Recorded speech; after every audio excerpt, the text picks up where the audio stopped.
ইরানের তেহরানে এই মুহূর্তে সবথেকে ভয়াবহ অবস্থা।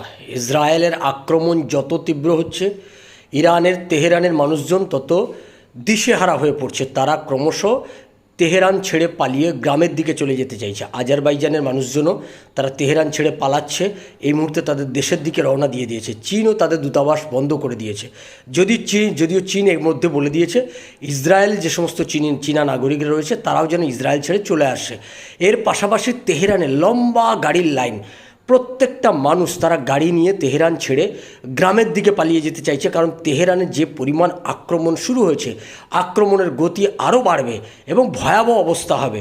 সেখানে ইরানের টিকে থাকা, মানে রাজধানীতে টিকে থাকা, মানুষের বেঁচে থাকা, এটা একটা খুব কঠিন ব্যাপার। ফলে মানুষ মনে করছেন যে তারা যদি এই মুহূর্তে তেহরানে থাকে তাদের প্রাণ সংশয় হতে পারে।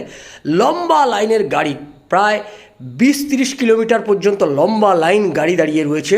আমরা যা দেখতে পাচ্ছি, যে অবিতে যা দেখতে পেলাম, তাতে লম্বা লাইন, মানুষ পালাতে চাইছে, অর্থাৎ তেহরান ছেড়ে গ্রামের দিকে সব মানুষ পালিয়ে যেতে চাইছে। তারা মনে করছে গ্রামের দিকে পালিয়ে গেলে অ্যাটাকটা কম হবে, ফলে তারা বাঁচতে পারবে। গ্রামের দিকে এখন লাইন পড়েছে, শহর ছেড়ে পালানোর ভিড় লেগেছে। এরকম ভয়াবহ অবস্থা। আজকে রাত্রে আক্রমণ আরও বাড়তে পারে। এদিকে G7-এর বৈঠক ছেড়ে ডোনাল্ড ট্রাম্প চলে গেছেন। ফলে মনে করা হচ্ছে আগামী 1-2 দিনের মধ্যে একটা ভয়াবহ পরিস্থিতি তৈরি হবে।